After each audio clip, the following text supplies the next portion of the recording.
Let's now bring in CTV News U.S. political analyst Eric Ham. Good morning, Eric. Great to see you as always. Good morning. It's good to be with you. So let's start with your take, Eric, on the reaction we're seeing here. The president seeing some support from allies in Congress, but some Republicans are celebrating this move. Your thoughts? Yeah, that's right. And we know when members of Congress return from their recess, they will actually take up the House Joint Resolution that was passed in the House to repeal tariffs on Canada. And it will be interesting to see if you have more Republicans actually join that resolution to repeal those tariffs. We know this is an issue that, quite frankly, is not popular at all with many Republicans. In fact, this is an election year, and many are deeply worried and concerned that Trump's already unpopular policies around tariffs could actually sink their chances of maintaining control of both the House and Senate. However, with that, Donald Trump is still continuing to double down on these tariffs. Many thought that the Supreme Court ruling would actually see the president back away, but that has not happened. And so I think what we're seeing here is now Congress is going to be left to its own devices to try to rein in this president.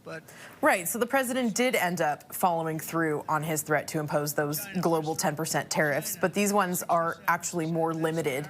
And as you say, he'll need Congress to keep them in place longer than 5 months. Do you think he'll get that support?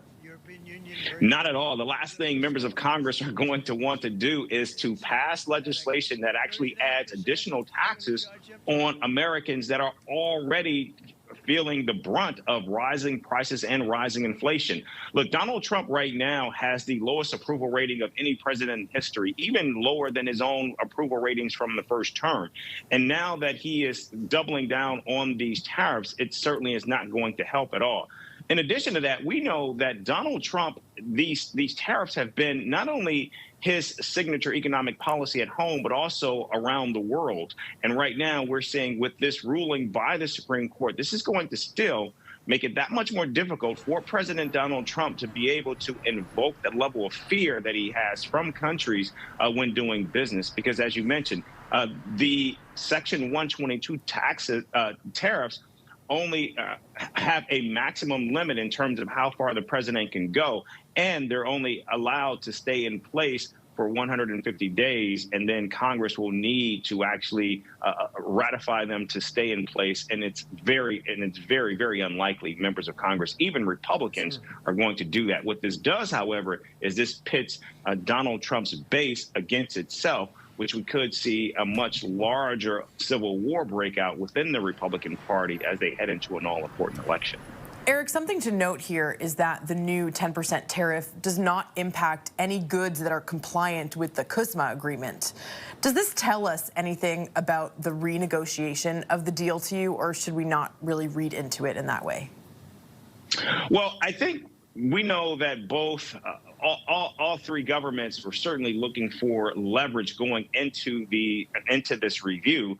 Now we see that President Donald Trump simply doesn't have it, given that the Supreme Court actually struck down these IEEPA tariffs. However, we know Donald Trump still has the ability to use Section 232 tariffs, the tariffs on copper, steel, and aluminum that certainly stay in place. Nevertheless, as you mentioned, more than 80% of the goods that come into the United States from Canada are protected under the agreement. But still, this is all about leverage right now. And right now, President Donald Trump has a lot less going into this review. Also, more importantly, we know because the first CUSMA agreement was actually ratified by Congress, if they are going to, or as the president likes to say, could walk away from CUSMA, he's going to need Congress for ratification of that. And right now, it doesn't look like Congress is actually prepared to actually move away from this agreement.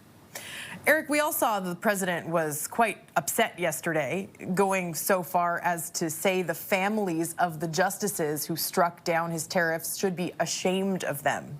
You know, unprecedented is a word that is often used to describe this presidency. But from your perspective, how unusual were the president's attacks against the Supreme Court that we saw? Well, from President Donald Trump, they're not unusual at all. In fact, you expected that. Donald Trump took it very personally, even though it's not. But we know that's how Donald Trump operates. And we know he's going to be delivering the State of the Union next Tuesday. Many of those Supreme Court justices will be in attendance, seating only a few feet away from him. And I expect that we are going to hear Donald Trump be equally explosive at that State of the Union when he talks about this in greater detail. And I think we'll hear more from him directly at those members. But again, I think what we're seeing right now is a president that is flailing and a president who is desperately attempting to try to maintain a policy that simply doesn't work. It doesn't work for American consumers. It doesn't work for American businesses. And it doesn't work for Americans' partners and allies either. Never a dull moment in the White House. Eric, thank you so much. You bet. Thank you. That is CTV News U.S. political analyst Eric Ham.